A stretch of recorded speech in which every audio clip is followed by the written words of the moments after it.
हरि ओम हरि ओम हरि ओम हरे कृष्ण।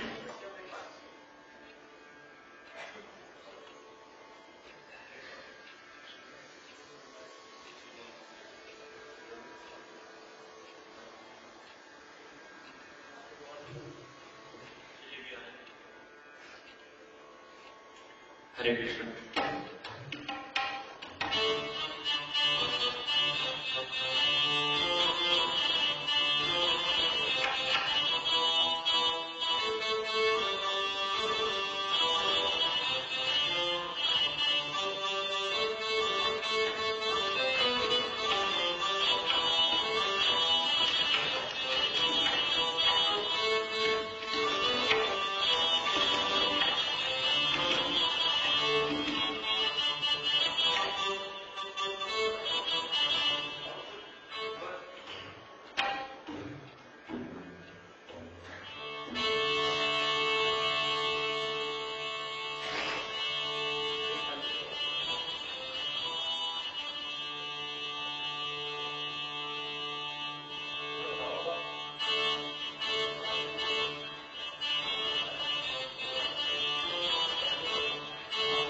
हरि ओम।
सरस्वती भगवती निषेध्या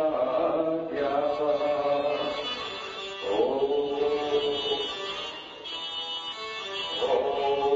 स्वस्ति न इन्द्रो सर्वा स्वस्ति न पूर्वा विश्ववेदा स्वस्ति नस्तारको अर्चने स्वस्ति नो बृहस्पतिर्दधा गुरुरामचंद्र भगवान राधा कृष्ण भगवान उमापति महादेव की पवन सुत हनुमान जगदम्बे मां हरे राम हरे राम राम राम हरे हरे हरे राम हरे राम राम राम हरे हरे कृष्ण हरे कृष्ण हरे राम हरे राम राम राम हरे हरे राम हरे राम हरे राम हरे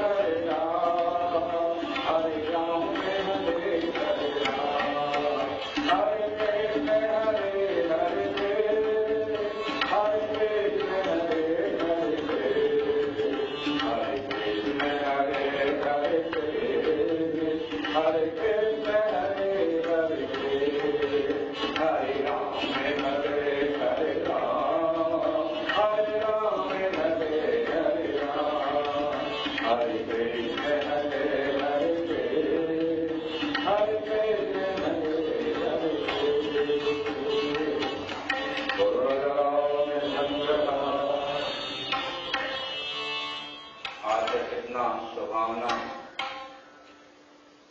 बहुत सुंदर वातावरण है। आकाश मंडल से लेकर शीतल शीतल हवा चल रही है। गर्मी का जो है कोई असर नहीं। और व्यासपीठ पर विराजमान हमारे व्यास जी जाने पहचाने, बहुत पुराने, और भजन और कथा के क्या कहना है, और उनके बेटे क्या कहना, मैं नाम भूल जाता हूँ आपका, एक आचार्य देवानंद जी जो ज्योतिष के भी हैं और संगीत के भी हैं। एक मुझे भाव याद आता है, भगवान श्री राम जी गुरुकुल में अध्ययन करते, गुरुदेव को कठिन से कठिन तपस्या करवाते। विद्यार्थी का तप, विद्याध्ययन करना सबसे बड़ा तप है, लेकिन उसके बाद में भी कठिन क्या था? बरसात में खड़ा कर देना, ठंडियों में खड़ा कर देना, कंकड़े की भूमि में बिना पत्राण के, माने कोई नहीं चलाना, धूप है धूप में चलाना। एक दिन माता, गुरु माता ने देखा तो उनको बड़ा तरस आया। भगवान कैसे हैं कि जिनकी निरखी मांगो सामने निरखे मांगो सामने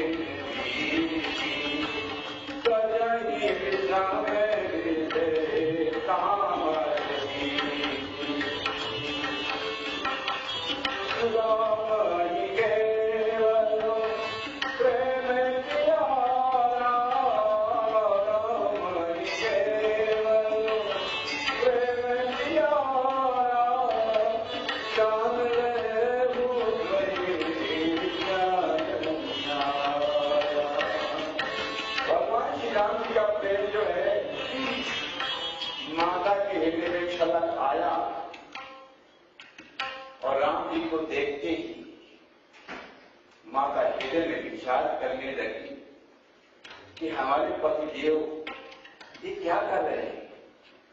प्रार्थना किया, रात्रि का समय था, आप शिक्षा बहुत अच्छी दे रहे हैं, योग के विषय में, वेदांत के विषय में, उपनिषदों के विषय में, पुराणों के विषय में, वेद के विषय में बहुत अच्छा लगता है। और कितने होनहार कि जो आप पढ़ाते हैं सब तैयार है, लेकिन थोड़ी सी बात है कि क्या चाहती हो? कहा कि जब आप वर्षा होती उसमें खड़ा कर देते हैं, ठंडी हवा चल रही वर्षा होती तब खड़ा कर देते हैं। और गर्मी में भी मैंने देखा कि गर्म घूम पर आप ऐसा क्यों करते हैं?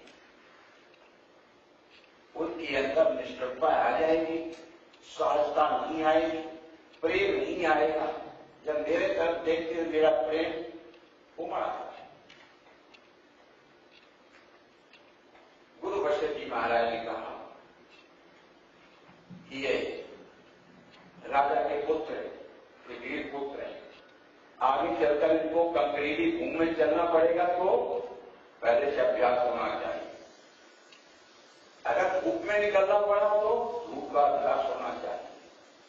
ठंडियों के दिनों में अगर बर्फ में चलना पड़ा तो बर्फ का अभ्यास होना चाहिए। ये अभ्यास बहुत है वीरता के लिए।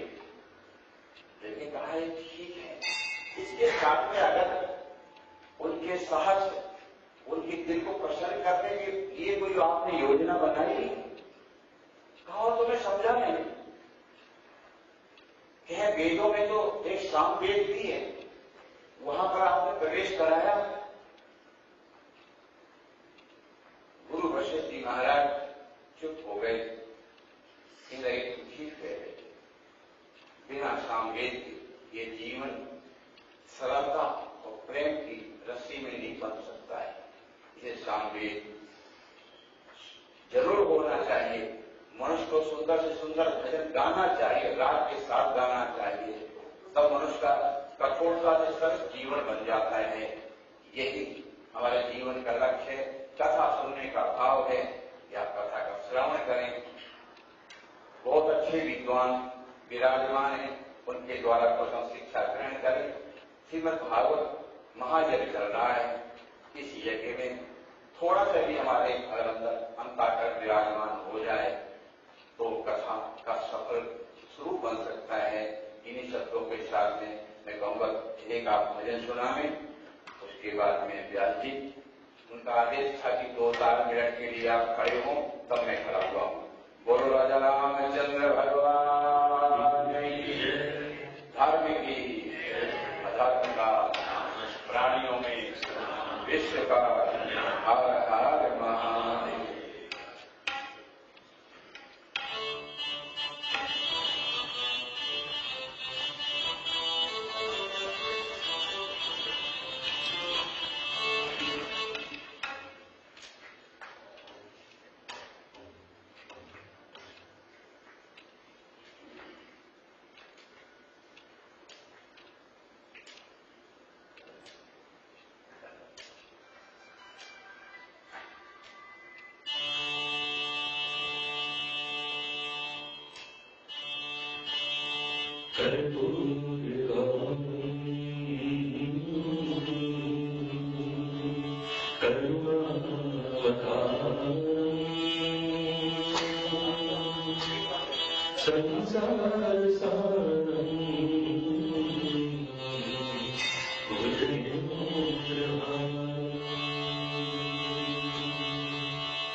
श्रीमद्भागवत की कथा में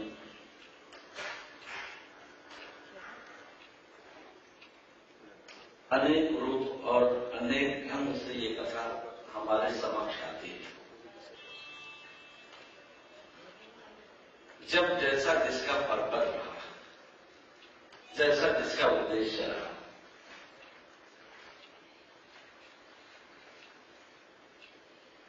पहले इस कथा को श्री भगवान ने ज्ञान के रूप में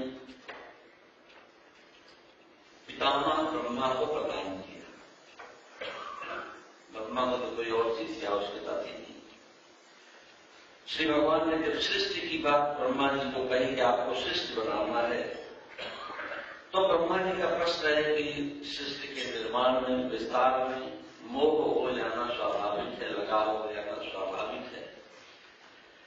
और तब श्री भगवान ने पितामह ब्रह्मा को श्रीमद् भागवत का वह जो मूल ज्ञान दिया, जो आपके बीच मंगलाचरण बोलते हैं, 4 श्लोक है। अब श्लोक पास फोल्डर में होगा। आमेवासमेवास्ते नान्यत यत् सत सत्परम्। ये मूल श्लोक पहले तो ब्रह्मा जी को सृष्टि के निर्माण में मोह न हो, इसलिए श्री भगवान ने ये ज्ञान प्रदान किया। फिर आगे स्वयं नारद जी ने सनक सनंदन सनातन सनत कुमारों से भक्ति के उद्धार के लिए, भक्ति के कल्याण के लिए, भक्ति के आविर्भाव के लिए इस कथा का श्रवण किया। अब यहां पर्पज बदल गया और एक दिन स्वयं असंतोष में डूबे हुए महर्षि वेदव्यास जब सरस्वती नदी के तट पर बैठे हुए विचार कर रहे थे, तब ब्रह्मर्षि नारद ने यह ज्ञान महर्षि वेदव्यास को दिया। कथा वही रही, विचार वही रहा, भगवान का नाम वही रहा, भगवान की लीला वही रही, सिर्फ हमारा उद्देश्य बदलता चला गया।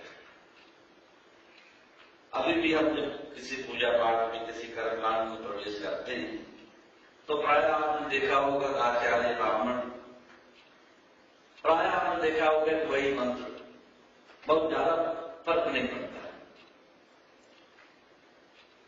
लेकिन जो बैठा हुआ है, जो पूजा करा रहा है, उसका उद्देश्य बदल गया।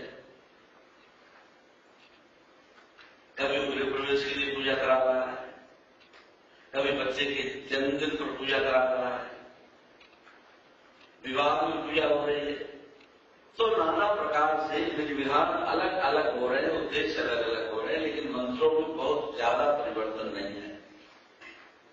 कुछ मंत्र तो कॉमनली बोले ही जाते हैं, ओम गणानां त्वा गणपतिं हवामहे, तो ये तो हर जगह बोला जाए, तो उद्देश्य बदल गया। धीरे धीरे समय बीतता रहा और तब एक दिन नैमिषारण्य तीर्थ में शौनकादि 88,000 के ऋषि ने निरंतर यज्ञ करते हुए और यज्ञ का संकल्प लेकर जो बैठे हुए हैं, ऐसे उन ऋषियों के समक्ष सूत जी पधार थे। तब ऋषियों ने कहा, महाराज आप मेरा मोह दूर करने के लिए मुझे कथा सुनाइए। अभी तक इस कथा में पूरा स्पिरिचुअल भाव बना हुआ है। अब यहां कोई कामना नहीं है, किसी को कोई सकाम अनुष्ठान नहीं है। फिर इसके बाद एक दिन यही कथा स्वयं गोकर्ण जी ने अपने भाई चंद्रकाली की मुक्ति के लिए सुनाई। ये कौन सी मुक्ति थी? बोले जब कोई संसार से विदा हो गया, चला गया, मृत्यु हो गई, तो मृत्यु के बाद भी उसकी मुक्ति का कोई उपाय किया जाए, कोई व्यवस्था हो, तो इसलिए धुंधकारी अपने भाई की मुक्ति के लिए गोकर्ण जी ने इस कथा को, और यही कथा एक दिन महाराज परीक्षित ने स्वयं अपने जीवन मुक्ति की। ये दोनों मुक्ति में फर्क है, और ये दोनों ही कथा ज्यादा आजकल जो पॉपुलर है, ये दो कथा जो है यही पॉपुलर है। ये दूसरी बात थोड़ी अभी पॉपुलर हो रही, शुरू हुआ है। प्राचीन को मालूम होगा भारत की परंपरा के बारे में कि अपने पितरों के, पूर्वजों के, अपने पिता या माता की मृत्यु के पश्चात लोग श्रीमद् भागवत की कथा का आयोजन करते हैं, इसलिए कि उनकी आत्मा को शांति मिले, और यदि उनको उनका प्लेस न मिला हो, उनको स्थान उनका न मिला हो, तो उनको उनका स्थान प्राप्त हो, तात्पर्य उनको मुक्ति प्राप्त हो। और इसलिए भारत में ये कथा बहुत प्रचलित है। प्राय यही कथा होती है पहले, माता पिता की मुक्ति। कुछ प्रदेशों में तो माता पिता की मृत्यु के 1 वर्ष के बाद कथा लोग करते थे।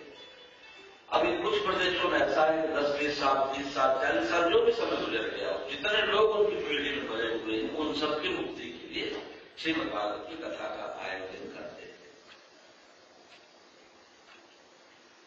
आजकल थोड़ा लोग धीरे धीरे जो जानने लगे हैं विद्वानों के माध्यम से, संतों के माध्यम से। कल भी आपने इस भाव को सुना कि क्या हमारे बच्चों के पास समय होगा कि मेरी मुक्ति के लिए वो कथा का आयोजन करें, है ना? ये श्रीमद् भागवत की कथा का उद्देश्य है। उद्देश्य जानना बहुत जरूरी है। कई बार ऐसे बातें किए जाओ, बता रहते नहीं कि आप क्या होता, मतलब क्या है, पर्पस क्या है। हर कोई कथा सुनने चले जा रहा है, उसका उद्देश्य तो पहले पता लगे कि क्या पर्पस है। देखो अभी अंतर्राष्ट्रीय योग दिवस आने वाला है। ये बहुत पहले भी योग था, लेकिन पहले जो योग कराने वाले थे वो ये नहीं बताते थे किसे फायदा क्या होगा, है ना? हमारे व्यक्तिगत रूप से हमारे परिवार में जो विद्या योग और आयुर्वेद बहुत पुरानी विद्या थी, पूरा परिवार इसमें था। हमारे जो ग्रैंड फादर थे उनको प्राणायाम करवाते थे जब 5-8 साल के थे, कभी ये नहीं बताया इससे फायदा क्या होगा। अब युग बदल गया, क्योंकि हर व्यक्ति कुछ भी करने से पहले ये जानना चाहता है मुझे फायदा होता है। कोई विद्वान प्रवचन कर रहे थे, निष्काम कर्म योग की व्याख्या कर रहे थे, बहुत अच्छा लग रहा था। किसी श्रोता को बोले महाराज निष्काम कर्म योग का फायदा क्या होगा? अब निष्कामता में भी फायदा ढूंढना है। इसका मतलब यह समय बदल गया है। अब कोई भी व्यक्ति बिना फायदे के कोई काम नहीं करना चाहता है। ये ग्रंथ जहां प्रकट हुए, जिन ऋषियों मुनियों के बीच में प्रकट हुए, वो फायदे के लिए कोई काम नहीं करते। इससे फायदा क्या होगा? भगवान की चर्चा सुनने में उनको आनंद मिलता था, इससे ज्यादा उनको कोई फायदा चाहिए भी नहीं था। अच्छा लगता है। लोग वार्ता सुनो, संसार की वार्ता सुनो, मन खराब होता है, भगवान की वार्ता सुनो। एक तस्मात् परः किंचित् मनः शुद्धे न विद्यते जन्मांतरे भवेत् पुण्यं तदा भागवतम लभेत। ऐसी चर्चा सुनने के लिए कहते हैं कि जब मनुष्य के जीवन में पुराने गुण जब संचित हो जाते हैं, कर्म फल देने के लिए तैयार हो जाते हैं, तब भगवान की बातें सुनने का उसका मन करता है। नहीं तो लोक वार्ता में तो मन करे न करे अपने आप मन लग जाता है। संसार की बात हो रही, किसी भलाई बुराई की बात हो रही, घर किसी के यहाँ बैठ के समय देखना पड़ जाता, बार बार फिर भी बैठ जाते। लोक वार्ता में समय कहां चला गया पता ही नहीं लगता, और कथा में जैसे ही समय हो जाता है लोग घड़ी दिखाने लगते हैं, हो गया समय है। ये बात है। तो लोक वार्ता बड़ा स्वाभाविक, लोगों को अच्छा लगता है। तो श्रीमद् भागवत की कथा का ये जो स्वरूप था अपने पूर्वजों की मुक्ति के लिए, प्रायः ये कथा होती रही। अब धीरे धीरे कुछ लोग सावधान हुए, बोले महाराज पता नहीं बाद में क्या होगा क्या नहीं होगा, इसलिए हम अपना इंतजाम अपनी मुक्ति का स्वयं ही क्यों न कर लें।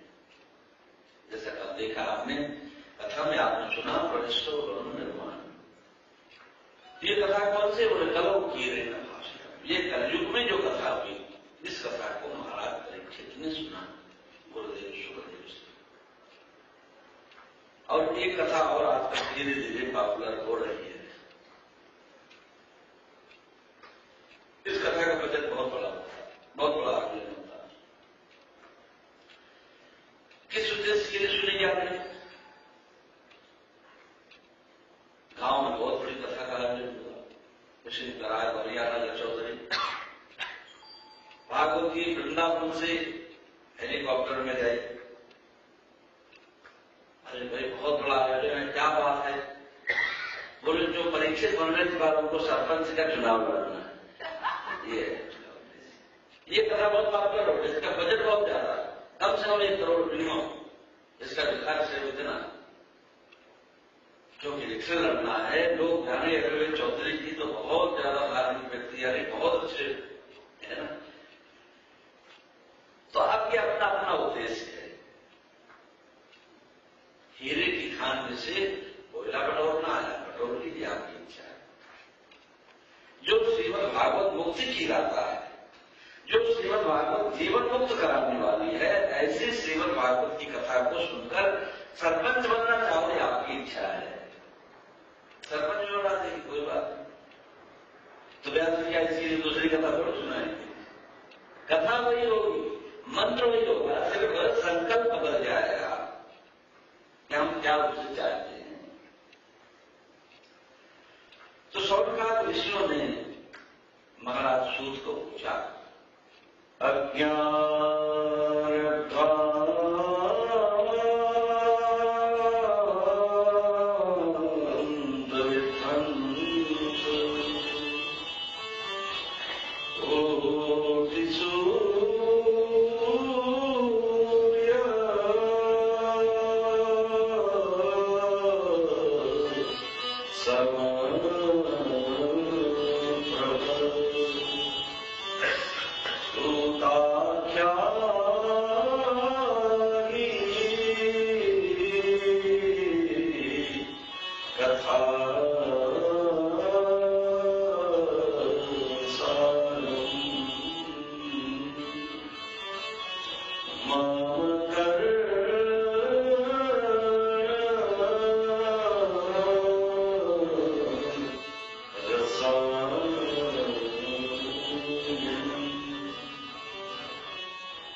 नैमिषारण्य तीर्थ में 88,000 ऋषि यज्ञ करते हैं। किस लिए करते हैं? बोले सत्यम स्वर्गाय लोकाय, स्वर्ग मिले, स्वर्ग की चाह, स्वर्ग का मतलब सुख मिले। हर व्यक्ति प्राय सोचता है जो यहां नहीं मिला वो वहां मिल जाएगा। यहां नहीं मिल पाया तो स्वर्ग को उन्होंने खड़ा कर दिया। क्या होगा? वो स्वर्ग मिलेगा। ऐसे में जब इन ऋषियों के समक्ष महाराज सूत पधारे, इनके पिता रोमहर्षण, कहते हैं इनका जो फैमिली नेम है वो है रोमहर्षण। हर आदमी के फैमिली नेम का कोई कोई मतलब होता है। प्राय आपने देखा होगा बहुत सारी जातियां हैं, बहुत सारे लोगों का नाम है, तो हर नाम से कोई न कोई, और जब नाम बना होगा तो कोई न कोई उसका उद्देश्य जरूर रहा होगा। सभी ब्राह्मणों में जाओ, क्षत्रियों में जाओ, वैश्य में जाओ, जो भी है सब में जाओ, सबका फैमिली नेम। गुजराती समाज में जाओ, फैमिली नेम आपको डिफरेंट मिलेगा, टोपी वाला, घी वाला, मिठाई वाला, मेवा वाला, दारू वाला। इसका मतलब यह है कि इससे कहीं कहीं का कोई संबंध रहा है ना, जरूर कभी टोपी बेचते होंगे, जरूर कभी कभी दारू बेचा तो दारू वाला हो गया, मिठाई वाला, मेवा वाला, तो सबका फैमिली नेम होता है। इनका फैमिली नेम बड़ा विचित्र है। क्या इनका नाम है रोमहर्षण। रोमहर्षण जिसके रोम रोम में खुशी और आनंद है, बड़े प्रसन्न चित्त। तो ऐसे ये सारे ऋषि बैठे हुए, और जब उन्होंने देखा कि सूत जी बनाए और जिसका अंग अंग रोम रोम पुलकित है प्रसन्नता से, आनंद से, तो ऋषियों को बड़ा आश्चर्य हुआ। बोले महाराज तो इसलिए यज्ञ कर रहे हैं कि स्वर्ग में जाएंगे, एक दिन स्वर्ग मिलेगा, स्वर्ग मिलेगा तो सुख मिलेगा, आनंद मिलेगा। लेकिन ये तो मैं यही देख रहा हूं कि आप तो यही आनंदित हो। इतना आनंद, इतनी खुशी, ऐसा प्रसन्न चित्त मैंने किसी को नहीं देखा।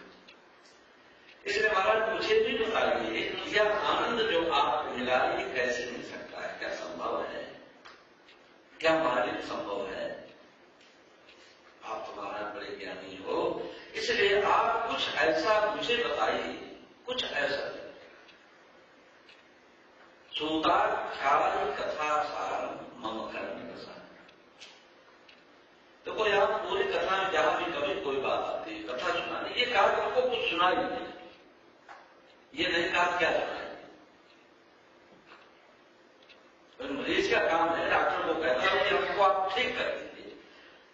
अब डॉक्टर को थोड़ी कहेगा कि दवाई देकर ठीक कर दीजिए, आप राम कथा से उनको ठीक कीजिए, भागवत कथा से ठीक कीजिए, कि गीता के वचन से ठीक कीजिए, कि वेद वेदांत की बातों से हमको ठीक कीजिए। हमारा अधिकार नहीं। हमने तो सिर्फ ये कहा कि सूताख्याय कथा सारम मम कर्म रसना, कुछ ऐसा मुझे ज्ञान दीजिए कि जिससे हमारे मन का जो अंधेरा है, जो अज्ञान है, वो मिटे, क्योंकि आप और आप आश्चर्य करोगे, यहां सूत जी ने भागवत कथा बिल्कुल नहीं सुनाई, भगवान का नाम ही नहीं सुनाया। क्या सुनाया? एक ब्राह्मण की कथा सुनाई।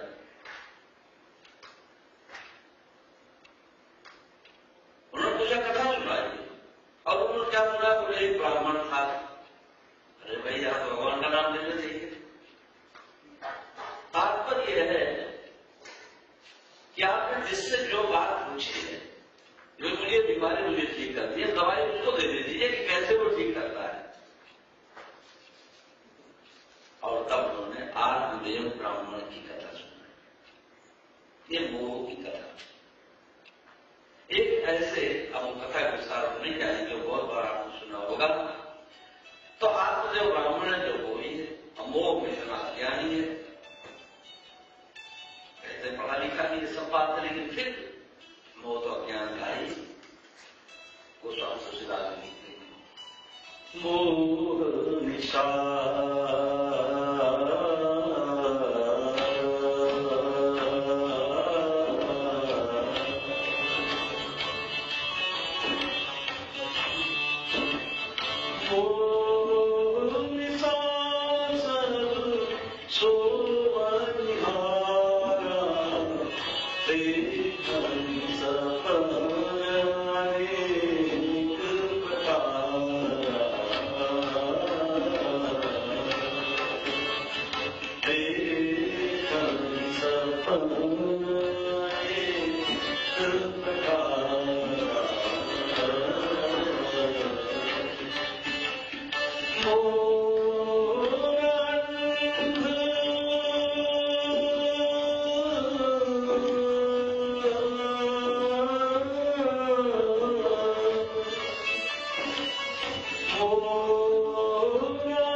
मोह सकल व्याधीन कर होगा,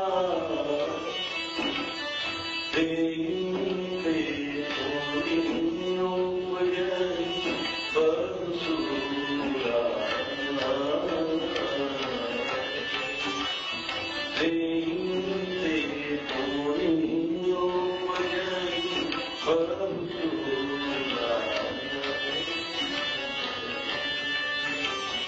देंगे थोड़ी उपजन बंसुरा।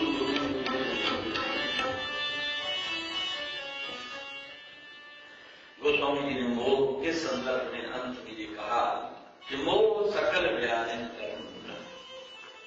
तेते पुण्य उपजे बहुत शुक्ला, ये मोह ही है, अज्ञानी है, जिससे नाना प्रकार के भाव रोग उत्पन्न हो जाते। और इसलिए जहां शौनकादि के समक्ष सूत जी ने एक ब्राह्मण की कथा सुनाई, आत्मदेव की बात, जो पुत्र के लिए इतना व्याकुल है कि जैसे कैसे मिले, पुत्रम दे बला, तंत्र से मिले, मंत्र से मिले, जैसे ही जिस विधि से मिल जाए। और अंत में एक दिन जब उसको पुत्र की ठोकर लगती है, तब उसकी आंख खुलती है। जिसके लिए मैं इतना पागल हुआ जा रहा, अरे लोग व्रत करें, उपवास करें, संतान के लिए अच्छी बात है, अनुष्ठान करें अच्छी बात है, लेकिन ये ब्राह्मण तो पुत्र की चाह के लिए मरने जा रहा, प्राण देने जा रहा, पुत्र नहीं तो कुछ भी नहीं, सारा संसार का दुनिया शुद्ध सब जगह। लेकिन जब एक दिन उस बेटे की पांव की ठोकर, लात की ठोकर जब लगी, तब जाकर थोड़ा होश आया। गोकर्ण जी ने उपदेश दिया, बोले पिताजी यही संसार है, संसार को सागर बनाया। क्या कहते हैं? संसार सागर है या फिर भाव सागर कहते हैं। एक बार किसी ने कहा, बोले वहां सागर क्यों कहते हैं? सागर तो बहुत अच्छा होता है, क्योंकि आप जिस सेंस में कहते हो, आप कह रहे हो भाव सागर, तो भाव सागर मतलब अच्छा नहीं ना भाई। तो सागर तो बहुत अच्छा होता है, लोग जाते हैं समुद्र के किनारे जाते हैं, बीच पर जाते हैं, सनसेट देखने जाते हैं, तो सागर तो इतना अच्छा होता है। तो आप क्यों कहते हो, क्यों संतों का संसार क्या बहुत सागर है, इससे बात है। बोले सागर अच्छा तो है, लेकिन देखने में अच्छा है। समुद्र के किनारे आ जाते बहुत अच्छा है, कितना बढ़िया है, लहरें आ रही हैं, जा रही, कितना अच्छा लग रहा है। लेकिन सागर को जब चखने जाओगे, चखने के बाद तो खारा है ना। तो ऐसे ही ये संसार का सागर है, जो दूर से देखने में बहुत अच्छा दिखता है, सब तो बहुत अच्छा है, बड़ा अंधारा, लेकिन जब चखने को जाते हो तब उसके खारेपन का पता लगता है। तो इस प्रकार गोकर्ण जी ने अपने पिता आत्मदेव को बड़ा अद्भुत उपदेश, बोले पिताजी चिंता मत करो, दे